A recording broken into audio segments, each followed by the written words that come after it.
Puji Tuhan, selamat pagi Bapak Ibu, saudara sekalian, keluarga GPDI El Shaddai yang dikasihi Tuhan.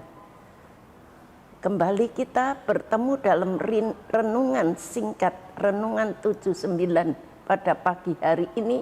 Sebelum kita mulaikan ke aktivitas kita sepanjang hari, kita didahului dengan mendengarkan firman Tuhan yang akan menjadi landasan kita dalam sepanjang hari ini supaya perjalanan kita berhasil. Kita sudah sampai kepada kitab Amos pasal 6 sampai 9.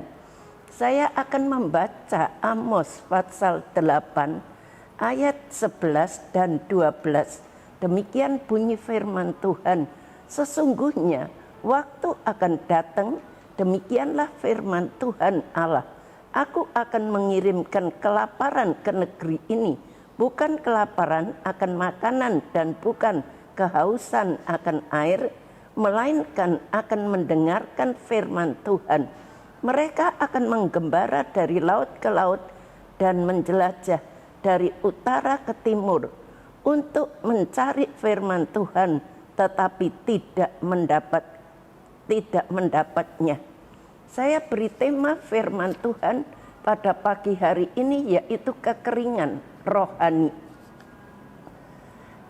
Nubuat ini adalah nubuat yang sangat mengerikan, lebih buruk dari nubuat tentang kelaparan akan makanan dan kehausan akan air. Walaupun buruk keadaannya, hal itu harus terjadi. Di dalam ayat ini berbicara tentang kehausan akan mendengarkan firman Tuhan. Di dalam ayat 11 yang sudah kita baca, manusia akan merasa haus, kehausan, lapar akan firman Tuhan.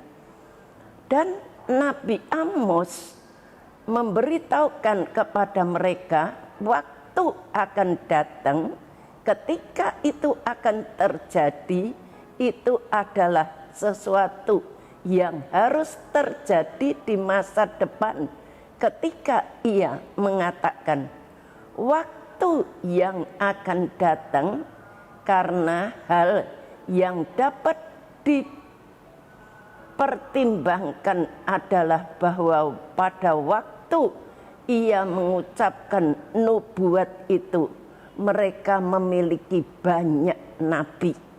Tetapi sesudah Israel berada di dalam pembuangan 70 tahun dan mereka sebagian kecil kembali lagi di tempat itu, kita melihat sebagian kecil itu waktu mereka kembali, mereka tidak menemukan, mereka tidak memiliki nabi lagi.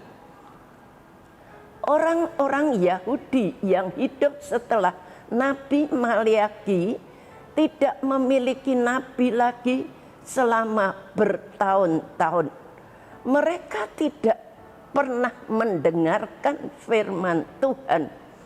Pada akhirnya ancaman ini pada puncaknya terjadi pada waktu Israel dalam kebutaan pada zaman Kristus. Mereka menolak Injil dan para pemberitanya, dan kerajaan diambil lagi padanya, dan mereka diserahkan ke seluruh dunia pada tahun 70 Masehi. Dan perikop ini di dalam ayat 11 dan 12 tampaknya berhubungan dengan penghukuman yang dahsyat, yang belum ada peristiwa yang lebih dahsyat dari itu. Jadi tidak ada peristiwa yang lebih dahsyat dari ini. Tetapi kita akan tahu mengalami peristiwa yang luar biasa yang akan terjadi pada saat itu. Seperti dituliskan dalam ayat 12. Mereka akan menggembara dari laut ke laut dan menjelajah dari utara ke timur untuk mencari firman Tuhan, tetapi tidak mendapatnya. Banyak orang ketika mereka hidup dalam kesuksesan atau kecukupan, seringkali mereka melupakan banyak hal, terutama dirinya sendiri dan kehidupan orang lain, terlebih di hadapan Tuhan. Akibatnya, maka ia hidup bebas, bahkan jauh dan tidak peduli tentang adanya kuasa Allah dalam hidupnya. Dalam keadaan seperti di atas, Nabi Amos tidak menyerukan agar Israel bertobat dan mentaati firman Allah, melainkan justru Nabi Amos menyerukan hukuman terhadap Israel. Mengapa? Karena mereka tidak mau lagi mendengarkan Allah. Karenanya Allah berdiam diri dan tidak mau menampilkan nabi lagi untuk Israel. Israel berkali-kali menolak firman Allah yang disampaikan kepada mereka. Dan sebagai akibatnya firman Allah tidak lagi akan disampaikan kepada mereka. Dan hukuman segera akan dinyatakan dalam kehidupan bangsa Israel.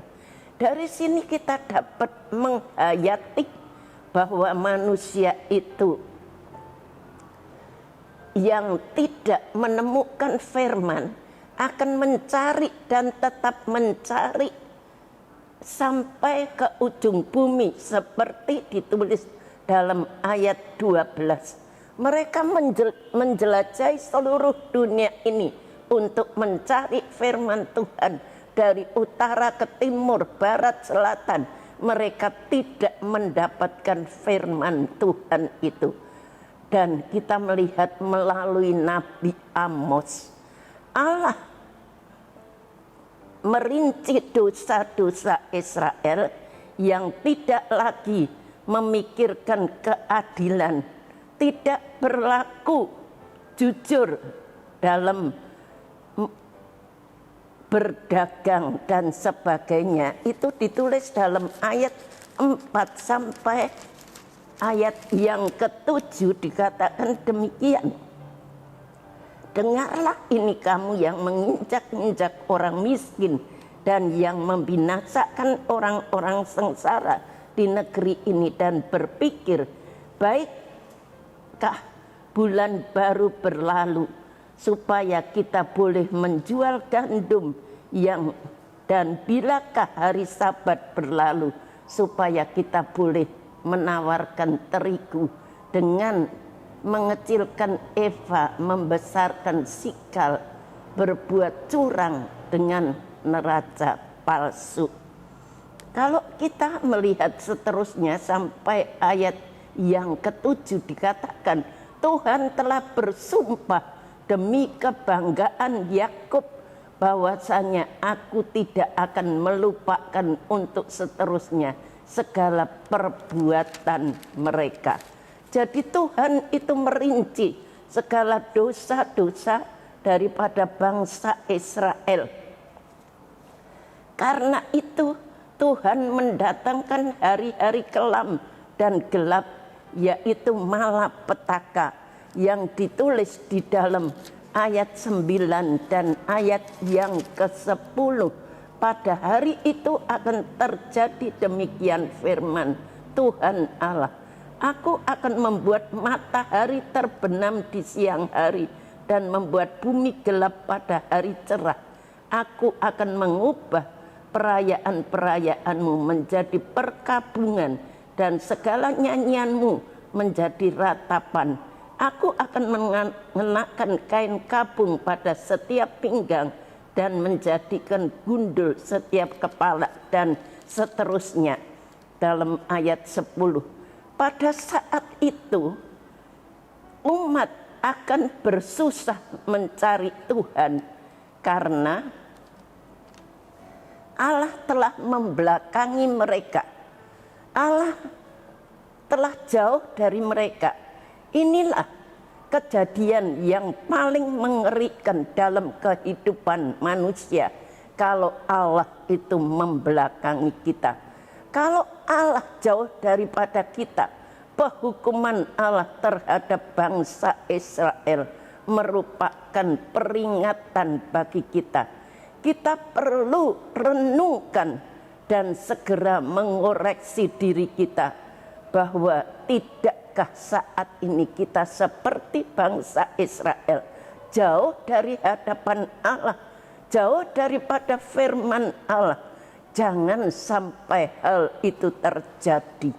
Di dalam Wahyu pasal 2 ayat yang kelima dikatakan, Wahyu pasal 2 ayat yang kelima, sebab itu ingatlah betapa dalamnya engkau telah jatuh, bertobatlah dan lakukanlah lagi apa yang semula engkau lakukan. Jika tidak demikian, aku akan datang kepadamu dan aku akan mengambil kaki dianmu dari tempatnya jika engkau tidak bertobat. Kalau kita tidak bertobat, Allah akan mengambil kaki dian, dan apa yang sudah dilakukan kepada bangsa Israel itu akan terjadi kepada kita. Kita akan menggembara dari timur ke barat, utara, selatan untuk mencari firman Tuhan. Tapi firman Tuhan sudah diangkat dan firman Tuhan sudah tidak ada di bumi ini. Sebab itu dalam kesempatan yang indah, biarlah seluruh jemaat GPDI El Shaddai, kita semua pelayan-pelayan, hamba-hamba Tuhan, kita lebih tekun lagi untuk mencari, untuk menekuni firman Tuhan. Karena satu saat nanti firman Tuhan akan diangkat dari atas muka bumi ini. Biarlah firman ini boleh memberikan kekuatan kepada kami. Sekian, Tuhan memberkati. Mari kita berdoa. Terima kasih Tuhan buat firman-Mu yang mengajarkan kepada kami untuk cinta kepada firman-Mu. Dalam kesempatan yang Kau masih berikan kepada kami, biarlah kami boleh tekun, kami boleh setia untuk mendengarkan firman-Mu, untuk membaca firman-Mu, karena kami menyadari satu saat firman-Mu akan diangkat dari atas muka bumi ini. Tuhan, terima kasih buat firman-Mu, sempurnakan, dan Kau memberkati seluruh jemaat GPDI El Shaddai, baik dalam usaha pekerjaan rumah tangga mereka. Engkau memberkati Ibu Gembala kami, berikan kekuatan, ketabahan, hikmat yang luar biasa. Engkau juga tolong call center, semuanya yang sudah dengan lelah mengerjakan pekerjaan-Mu, berkati, balas dengan lipat kali ganda sesuai dengan janji daripada firman-Mu. Dalam nama Tuhan Yesus Kristus, kami mau memasuki pagi yang baru ini. Haleluya. Amin.